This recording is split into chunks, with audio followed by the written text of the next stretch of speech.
I have installed TX20 Pro Android TV Box on my TV. Let's see how to reset TX20 Pro TV Box. Open Settings.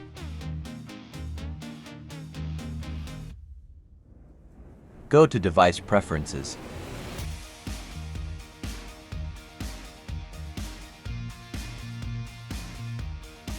Select Reset. Select Reset. Select the Erase Everything option.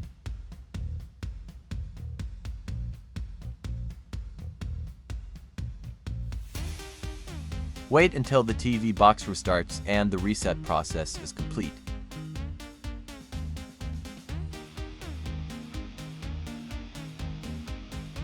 The TX20 Pro Android TV Box reset is now complete. Now you can set up the TV box again.